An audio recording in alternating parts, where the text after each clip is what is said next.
Hello बच्चों, कैसे हो आप सब। स्वागत है आप सभी का आपके अपने YouTube चैनल सक्सेस केमिस्ट्री पर। और चलिए, जैसे कि लास्ट क्लास तक हम लोगों ने गैसियस सेट के हाफ ऑफ द पोर्शन को कवर कर लिया था, और आज हम जो टॉपिक डिस्कस करने वाले हैं, this is the most important topic and that's name is kinetic theory of gas. Kinetic theory of gas मतलब हम ऐसा कहें कि जो हमारी इक्वेशन थी आइडियल गैस इक्वेशन, उसमें बहुत बड़ा चेंज था, इनका बहुत बड़ा रोल था। अगर हम काइनेटिक थ्योरी ऑफ गैस की बात करें तो पहला जो इसके जो 5 ईयर पॉइंट्स थे, ऐसे तो 6-7 पॉइंट है, 8 पॉइंट है, बुक वगैरह में दिए होते हैं, बट मैंने उनको समराइज कर दिया 4 से 5 पॉइंट में जो हमारे लिए इंपॉर्टेंट है। पहला पॉइंट है कि gases molecules can be consider as they are spherical rigid particle which are identical in shape, size and mass. कहने का मतलब है कि गैसेज पार्टिकल को स्फेरिकल पार्टिकल जैसा कंसीडर किया गया है, एंड दे है which are identical in shape, size and mass. मतलब जितने भी पार्टिकल हैं, मान लो आपकी एक सिलेंडर है, गैस सिलेंडर है ये, इसमें जितने भी पार्टिकल है ना, सब साइज, शेप और मास में आइडेंटिकल है। क्या ऐसा पॉसिबल है? But that is all the based of assumptions. ये सारी पॉइंट्स एजम्पशन पर बेस्ड थे। इसमें कुछ करेक्शंस आए, कुछ और सी बातें आई, वो हम आगे डिस्कस करेंगे, ठीक है। तो rigid particles which are identical in shape, size and masses, पहला पॉइंट था। दूसरा point, gases molecule are consider as a random motion and strike with the wall of container, that is called Brownian motion and that is also known as zigzag motion. मतलब जो gases particle होते हैं वो ऐसे ऐसे random motion करते हैं, तो मूव अ रैंडम मोशन, तो इसी चीज को बोला गया। And they collide with the walls of container and this collision is perfectly elastic. Perfectly elastic का मतलब क्या होता है? जैसे रबड़ होती है, रबड़ आप जानते हो, अगर उसको आप खींचो तो फिर वैसी हो जाती है रबड़। That is the property of the रबड़ इज इलास्टिसिटी, इसी को बोलते हैं इलास्टिक प्रॉपर्टी। तो वैसे ही क्या बोले कि ये बोले कि कोलिजन जब होता है, गैस पार्टिकल एक दूसरे से टकराते हैं, फिर वैसे ही हो जाते हैं वो। बट ऐसा क्या हाइपोथेटिकल में, देखो क्या पॉसिबल है क्या नहीं पॉसिबल, ये हम आगे बात करेंगे। अभी यहाँ पे इन्होंने जो बताया हम उसकी बात करते हैं। इन्होंने कहा कि ये परफेक्टली इलास्टिक होगा, हम ये मान के चलते that will be the perfectly elastic. But third point सबसे ज्यादा इंपॉर्टेंट है, pressure of the gas is due to the collision with each other and with the wall of container. मतलब मान लो ये हमारा एक सिलेंडर है, दैट इज आवर सिलेंडर, इसके अंदर जो पार्टिकल है ना, they will collide with each other, ये एक दूसरे से टकराते हैं, और ये वॉल ऑफ कंटेनर, कंटेनर के वॉल से भी टकरा रहे हैं। मतलब मान लो ये हमारा मार्कर जो है, ये मार्कर के अंदर मान लो गैस फील्ड है, ठीक है, मार्कर के अंदर गैस फील्ड है, वो गैस के पार्टिकल जो है ना, वो पहले आपस में टकराते हैं, then after collide with the wall of the marker, marker के वॉल से भी टकराते हैं। तो एक बात बताओ, तो इन दोनों की वजह से प्रेशर क्रिएट होता है। ये तीसरा कॉन्सेप्ट था इनका। कहने का मतलब ये था कि they collide with each other and with the wall of container. मतलब जो गैस का प्रेशर होता है वो ये गैस पार्टिकल आपस में टकराते हैं और वॉल ऑफ द कंटेनर की वॉल से टकराते हैं, उसकी वजह से प्रेशर होता है। तीसरा, चौथा और पांचवा जो सबसे इंपॉर्टेंट पॉइंट है इसका, there is no attraction between gas molecule of an ideal gas and that is no attraction and no repulsion. मतलब इनका कहने का मतलब साफ था कि यहां पे ना कोई अट्रैक्शन होता है और ना ही कोई रिपल्सन होता है गैस पार्टिकल के बीच में, जो आगे चल के इनका बहुत बड़ा डिसफेल्योर हुआ। मतलब बहुत बड़ा फेल्योर हुआ, ये काइनेटिक थ्योरी ऑफ गैस का बहुत बड़ा फेल्योर था ये। क्योंकि ऐसा जरूरी नहीं है, ऐसा बिल्कुल जरूरी नहीं है कि गैस पार्टिकल विल, समझे मेरी बात, gas particle will not attract और रिपल्सिव विद ईच अदर। मतलब गैस के पार्टिकल एक दूसरे से टकराए नहीं, एक दूसरे से रिपल्सन ना करे, ऐसा पॉसिबल नहीं है। Because no ideal gas exist in the atmosphere, क्योंकि कोई भी आइडियल गैस एटमॉस्फेयर में एग्जिस्ट नहीं करती है। That is just hypothetical concept of our visualization. मतलब ये हमारे विजुअलाइजेशन का जस्ट एक हाइपोथेटिकल कॉन्सेप्ट है, ऐसी कोई एग्जिस्टेंस पॉसिबल नहीं है। तो अगर हम बात करें कि there is no attraction between gas molecule of an ideal gas and that is no attraction and no repulsion, मतलब आपको ये पॉइंट अभी ध्यान में रखना होगा। इसी पे चल के हम आगे वॉन डेर वाल इक्वेशन को डेराइव करेंगे, क्या वजह थी, क्योंकि ये पॉसिबल तो है नहीं, क्योंकि यहां पे ही लग गया, ये पॉसिबल नहीं है, बट दैट इज अजम्पशंस, और हमें इसे पता होना चाहिए कि इन्होंने क्या कहा था। And the last point is the volume of the gas particle is negligible in comparison to to the total volume of the gas. हाँ, इन्होंने ये कहा कि गैस पार्टिकल का जो वॉल्यूम है ना that is negligible as compare to the total volume of the gas. बिल्कुल सही है। देखिए यहाँ पे 5th पॉइंट में कहा है the volume of the gas particle is negligible as compare to the total volume of the gas. जी हाँ, बिल्कुल ये बात सही है। बट आप एक बात सोचो कि अगर मान लो ये आपका एक कमरा है, एक रूम है जिस रूम में आप स्टडी कर रहे हो। हम तो भाई रूम में ही स्टडी करते हैं, आप तो पता नहीं बाहर कर रहे हो, बाहर भी कर रहे हो तो एज्यूम कर सकते हो। बट ये मान के चलो कि आप रूम में स्टडी कर रहे हो, मैं ये मान के चलो कि आप रूम में स्टडी कर रहे हो। तो अगर आप रूम में स्टडी कर रहे हो तो एक बात ध्यान देना कि अगर हम रूम में स्टडी कर रहे हैं, जिस रूम में पढ़ रहे हैं, हमने वहां पे एक पेन रख दी, एक पेन हमने रख दी, उस पेन को हमने रखा, रखने के बाद ध्यान से समझना मेरी बात, मैं बाहर चला गया, फिर वहां पे हमने कहा कि the volume of the pen is negligible as compare to the total volume of the room. जी हाँ, बिल्कुल सही है। काफी रूम काफी बड़ा है, हाइट भी है, लेंथ भी है, विड्थ भी है। बट पेन के पास ये चीजें नहीं है। पेन के पास एक स्पेसिफिक हाइट है, एक बहुत स्मॉलर हाइट है, एक रूम के कंपेयर स्मॉलर लेंथ है। मतलब टोटल ओवरऑल ऑब्जर्वेशन ये बोले कि the volume of the pen will be negligible as compare to the total volume of the room. लेकिन यही देखो, यही पे बात नहीं खत्म होती है। अगर अब मैं 1 पेन की बजाय वहां पे 10 पेन ला करके रख दूं, 100 पेन, 1000 पेन ऐसे ला करके मैं उस रूम में स्टोर कर दूं, क्या अब आप बताओ क्या नेग्लिजिबल किया जा सकता है वॉल्यूम? जी हां, अब यहां पे वॉल्यूम को नेग्लिजिबल नहीं किया जा सकता है। ठीक है, ये इनके एजम्पशंस थे, पर इसमें बहुत फॉल्ट थे। इस एजम्पशंस के फॉल्ट से ही आपका आगे वॉन्डर वॉल इक्वेशन डिराइव होता है। लेकिन हाँ, एग्जाम के पॉइंट ऑफ व्यू से kinetic theory of gas is most important part. ठीक है, तो इसे आप ध्यान देना। पहला पार्ट है कि gas particle are in same size shape and mass, मतलब इनका साइज, शेप और मास सेम होता है। And the second one is molecule are consider as a random motion and strike on the wall of container, मतलब random motion करते हैं और wall के कंटेनर पर टकराते रहते हैं। ठीक है, तो इस चीज को क्या बोलते हैं? That is the collision are perfectly elastic. और इसका कोलिजन कैसा होता है? वो परफेक्टली इलास्टिक होता है, सेकेंड वन।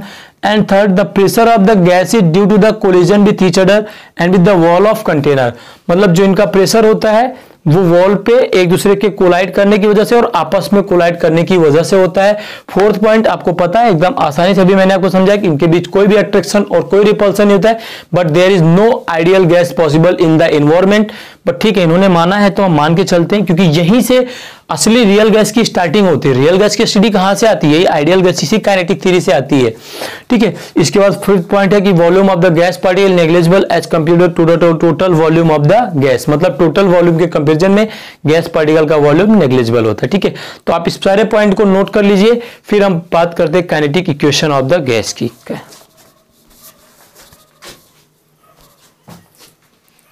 ठीक, तो आप इसे नोट कर लीजिए।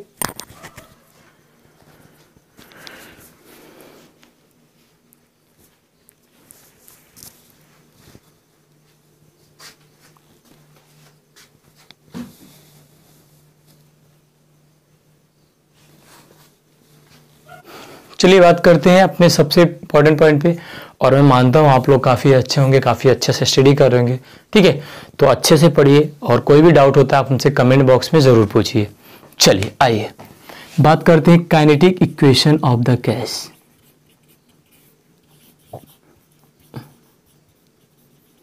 बहुत ही इंपॉर्टेंट टॉपिक है। आइए इस टॉपिक को समझने से पहले कुछ बातें समझ लेते हैं। चलिए, मान लिया हमने कि ये हमारा एक क्यूब है। ठीक है, ये हमारा एक क्यूब है, यहाँ पे कोई पार्टिकल है जो मूव कर रहा है और इसकी मूवेशन की डायरेक्शन 3 होगी, मतलब इसको हम Vx बोले, Vy बोले और Vz बोले, 3 डायरेक्शन होगी इसकी। ठीक है, सपोज दैट, चलिए मैं सिर्फ एक डायरेक्शन लेके चलता हूँ। मान लो ये x डायरेक्शन में लेके चल रहा हूँ। ठीक, ये वॉल है, कोई पार्टिकल Vx मूवेशन से आता है, इससे टकराता है और फिर वापस जाता है।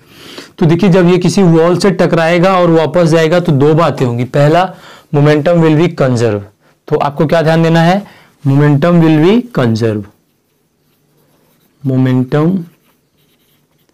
Will be conserve. फिजिक्स का कॉन्सेप्ट है, आप सभी को पता है, मोमेंटम कंजर्व होगा। दैट मीन्स अगर हम चेंज इन मोमेंटम की बात करें, that will equal to delta P equal to M V X. देखो जब ये इस वेलोसिटी से गया था, बिकॉज अब इसमें डायरेक्शन लगेगी ना, प्लस से गया था माइनस से वापस आएगा, minus minus M V X, change in momentum will be equal to 2mvx। क्या गया 2mvx। अच्छा अगर हम बात करें टाइम की, टाइम मतलब कौन सा टाइम, टाइम बिटवीन दिस, मतलब जब यहाँ पार्टिकल यहाँ से यहाँ गया और वापस आया, इसके बीच के टाइम की बात करें क्या होगा, डिस्टेंस कितनी होगा, अगर मान लिया मैंने l है तो l गया था, l वापस आया, that means 2l upon velocity vx। Time क्या हो जाएगा 2l upon vx, time period बोल सकते हैं इसको हम, ठीक है, क्योंकि इस टाइम पीरियड में उसने मोशन किया है, पहले l वेलोसिटी कवर किया, फिर l वेलोसिटी वापस आया, that will equal to 2l by vx। अच्छा अगर हम बात करें इसके बाद 2l बाई vx के बाद बात करें टाइम पीरियड हो गया। अच्छा according to Newton second law of motion, अगर हम सेकेंड लॉ को अप्लाई करें, second law of motion, second law of motion वो क्या कहता है, सेकेंड लॉ ऑफ मोशन कहता है, सेकेंड लॉ ऑफ मोशन ये कहता है कि force will be equal to change of momentum in per unit time. शायद second of law of motion यही कहता है, ठीक है, सेकेंड लॉ ऑफ मोशन यही कहता है कि change of momentum will B change into time. तो देखो टाइम पीरियड में जो चेंज था पर यूनिट टाइम में वो कितना था 2l बाई वी एक्स को डिस्टेंस लेने में, and change in momentum will be equal to 2mvx upon time क्या हो जाएगा 2l अपॉन vx। सॉल्व करो तो f will be equal to क्या आएगा, 2 कैंसिल हो जाएगा, mvx square upon l, mvl square by X. लेकिन अगर हम टोटल फोर्स की बात करें तो एक रिजल्टेंट आएगा जो किसके बराबर होगा 2fx के। If the total force, the total force equal to किसके हो जाएगा 2 times of f of x, ये है जो, तो क्या आएगा ये बताओ 2mvx स्क्वायर अपॉन l। एक बार आपका कितना आएगा mvx स्क्वायर बाई l, ये आएगा m2mvx स्क्वायर बाई l, तो ये आ जाएगा। अच्छा अगर हम, ये तो x डायरेक्शन की बात हुई, फोर्स इन x डायरेक्शन हो गया, ठीक है। अगर ऐसे हम y का निकालें, कैपिटल F ऑफ y, क्या हो जाएगा बताओ 2mvy स्क्वायर बाई l, ये हो जाएगा। और अगर हम z की बात करें तो क्या होगा जरा देखो 2mvz स्क्वायर बाई l, ठीक, तो ये फोर्स आ जाएगा आपका। अगर हम टोटल फोर्स की बात करें तो F will be equal to f of x plus f of y plus f of z। f of x कितना होगा जरा देखो 2mvx square by l plus 2mvy by square by l plus 2mvz square by l। 2m by l common ले लो, vx square plus vy square plus vz square, ये आएगा। चलिए देखो अब हम बात करते हैं, देखो इसको हम लेते हैं आरएमएस वेलोसिटी। हम इसे क्यों लेते हैं हम अभी आपको आगे बताएंगे जब हम आरएमएस स्पीड पढ़ेंगे। That will equal to 2m by l vrms square, vrms square. तो यहाँ पे जो हमारा फोर्स आया that will equal to 2m by l vrms square. तो फोर्स की वैल्यू आ गई 2m by l vrms square. तो आप इसे नोट कर लीजिए, फिर इसके बाद हम अपने टॉपिक को आगे कंटिन्यू करते हैं। इतना आप नोट कीजिए, force equal to 2m by l vrms square. तो यहाँ पे F equal to 2m by l vrms square आ चुका है, इसे आप नोट कर लिए। फिर इसको हम अच्छे से ऐसे क्या करते हैं, मिटा देते हैं, नोट कर लो। चलिए यहाँ पे फोर्स आ गया, हमको पता है मोमेंटम P इक्वल टू क्या होता है F बाई ए। F क्या है, F है, देखो A आपका क्या है, एरिया है। एरिया क्या होगा जरा ध्यान देना, 6l स्क्वायर होगा इसका एरिया, साइड l, तो कितना हो जाएगा 6l स्क्वायर। आप लोग मैथ्स के स्टूडेंट हो, नहीं आएगा तो कमेंट बॉक्स में मुझे कमेंट करके बताना, मैं बताऊंगा कैसे आया है। बट यहाँ पे एरिया कितना आएगा 6l स्क्वायर, तो कितना हो गया 2m by l vrms square upon 6l square. Solve करो, देखो क्या होगा P इक्वल टू 2 1 जा 2 2 3 जा 6 1 बाई 3 और 1 by 3 m by l cube vrms square. देखो P into L cube equal to 1/3 mVRMS square. P L cube क्या होता है? Volume of the cube because the side is L, then PV equal to 1/3 mVRMS square. ये आपका formula है, बहुत ही important formula है, जितना आप सोच रहे हो उससे ज्यादा इंपॉर्टेंट है। अगर हम एन मोल के लिए बात करें, we talk about the N mole, then PV will be equal to 1/3 m capital N VRMS square, because in n mole molecule there is number of particle is n, तो mn VRMS square हो जाएगा for the n mole of the molecule. तो आप ये formula note कर लो।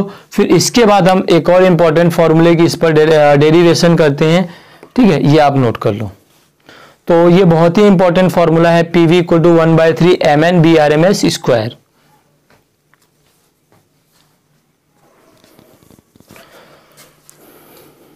देखिए यहां पे देखिए, आइए जरा देखते हैं। हमने पढ़ा था PV इक्वल टू 1/3, ठीक है, 1/3 m n VRMS स्क्वायर। जो यहाँ पे m था मास ऑफ वन मॉलिक्यूल था, इस बात को ध्यान देना, मास ऑफ वन मॉलिक्यूल था।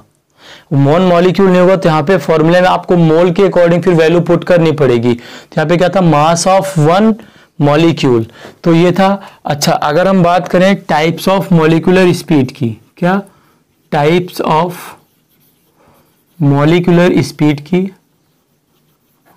ये बहुत इंपॉर्टेंट कॉन्सेप्ट है। टाइप्स ऑफ मॉलिक्यूलर स्पीड की अगर हम बात करें तो जो पहली सबसे स्पीड है जिसको हम बोलते हैं रूट मीन स्क्वायर वेलोसिटी। क्या बोलते हैं? पहला रूट मीन स्क्वायर वेलोसिटी, इसको हम प्यार से VRMS भी बुलाते हैं, VRMS भी बुलाते हैं। अच्छा, VRMS क्या होता है एक्चुअल में? अगर हम VRMS के फॉर्म, देखो एक्चुअल में क्या है कि अपने में डेरिवेशन नहीं है, अपने को सिर्फ इसका फॉर्मूला पता होना चाहिए, उस चीज पे हम फोकस करते हैं। तो अगर हम VRMS की बात करें तो that will equal to root under V1 square plus V2 square plus V3 square dot dot dot VN square. मतलब रूट मीन वेलोसिटी का एवरेज जो होगा n पार्टिकल का, वही क्या होगा? आपका VRMS होगा। अच्छा, अगर इस चीज को हम x y z के लिए बात करें, कंपेरिजन सिर्फ हम x की करें, अगर हम सिर्फ x के लिए जाएं, आ जाओ, अगर हम RMS की जो हमने पार्टिकल लिया था उसमें हम RMS देखें तो क्या होगा? देखो जरा, क्या था?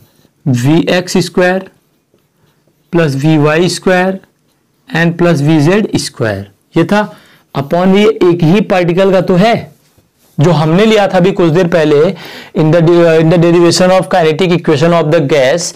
द फॉर्मूला वाज क्या था? हमने यहां बताया था ना आपको कि Vx square plus Vy square and plus VZ square को हम क्या लिख सकते हैं? VRMS square. ये हमने आपको बताया था भाई, ये हम लिख सकते हैं ये, और क्यों लिख सकते हैं? ये फॉर्मूला होता है, इस वजह से हम लिख सकते हैं। तो VRMS यहां से क्या आएगा आपका? जरा देखो, VRMS equal to V1 square plus V2 square plus V3 square dot dot VN square by N। आ जाओ काइनेटिक गैस पर, PV इक्वल टू, अगर हम बात करें 1/3, ये क्या हो जाएगा? Capital M। MN को आप क्या लिख सकते हो? Capital M। मैंने बताया जैसे आपको कि बहुत ही इंपॉर्टेंट फॉर्मूला है, इसको आप थोड़ा सा ध्यान में रखना। क्या हो जाएगा? Capital M।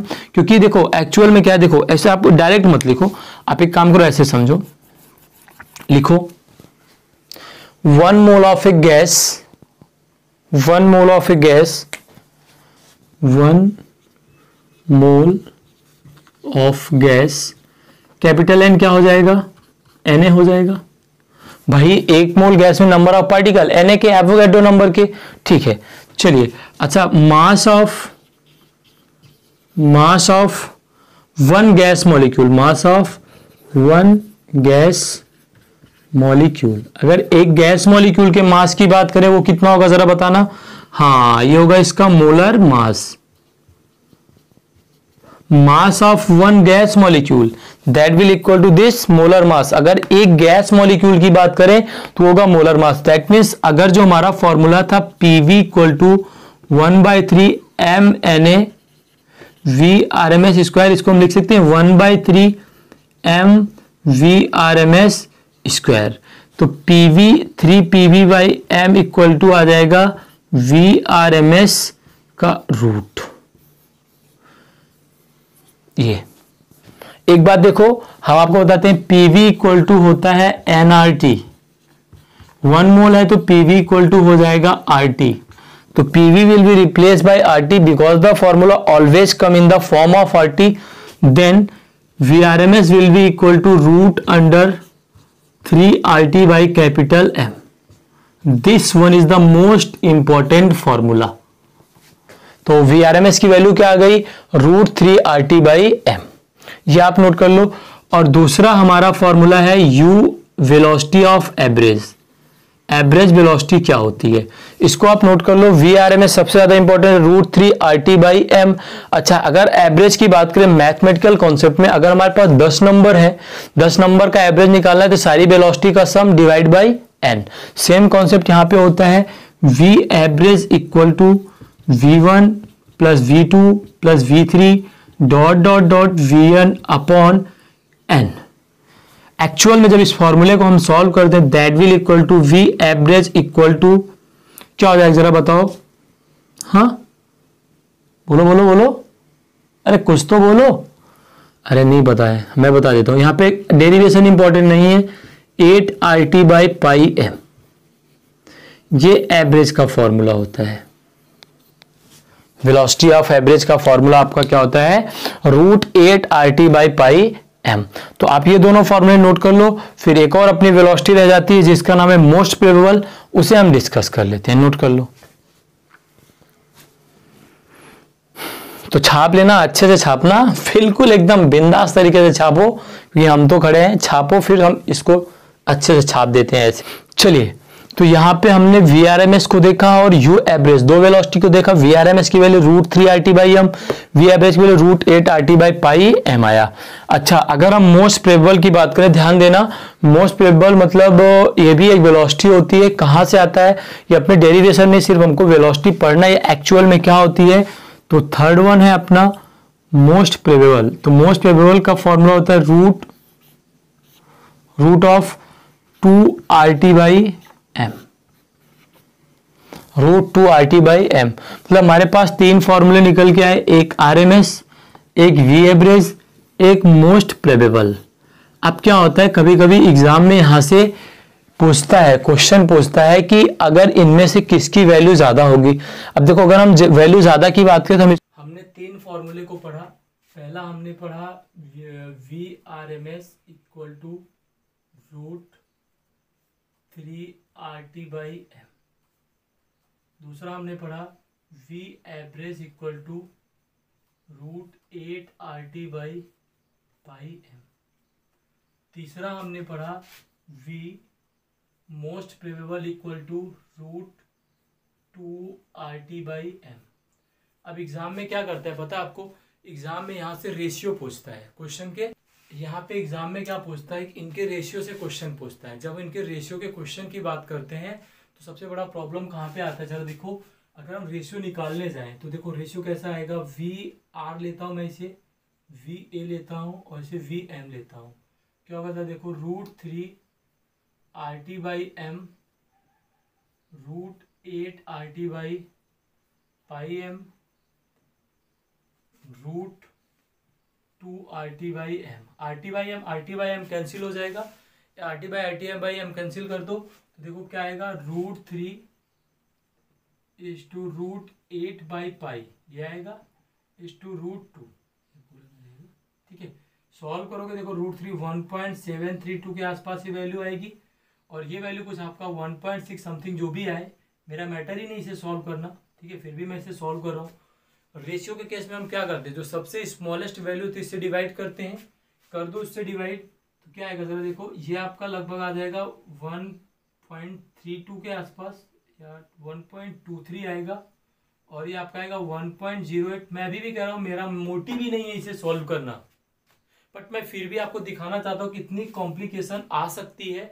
अभी मैं इसे चुटकी में ऐसे सॉल्व करूँगी, चुटकी बताओ ना सॉल्व, ये 1 आ जाएगा ना। देखो मैं R को लिखता हूं R, A को लिखता हूं A और M को लिखता हूं M।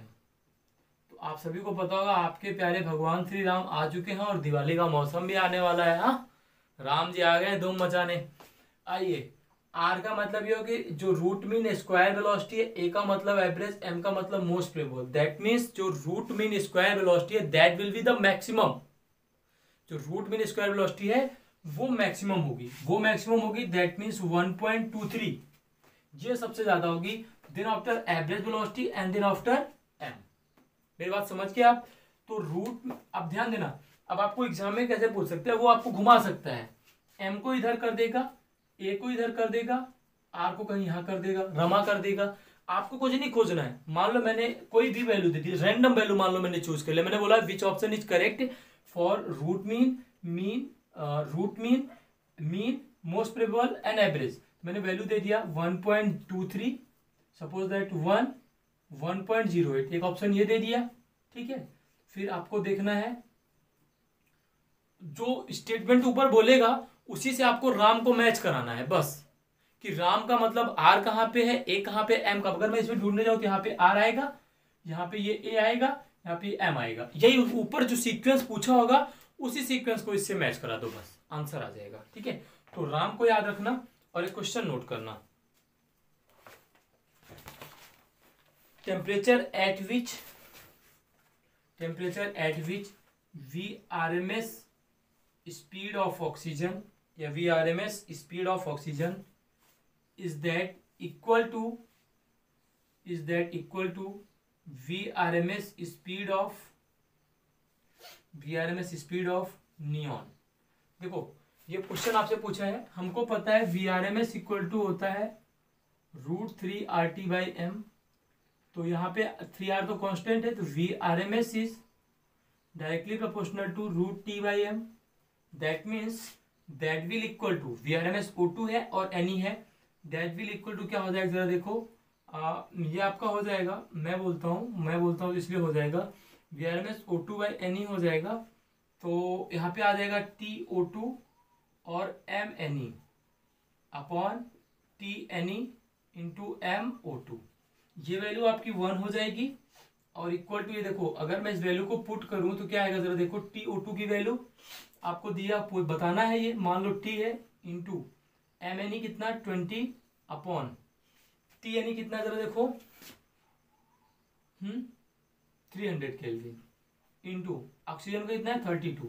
ये वैल्यू इक्वल करो, देखो T into 20 equal to 300 into 32 will भी इक्वल हो जाएंगे। 0 से 0 कैंसिल, T इक्वल देखो 2 1 2 2 16 32 कितना आएगा 480 केल्विन।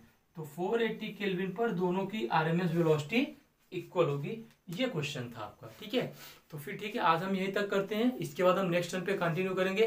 तब तक आप चैनल को लाइक सब्सक्राइब शेयर जरूर कीजिए। Thank you for watching success chemistry.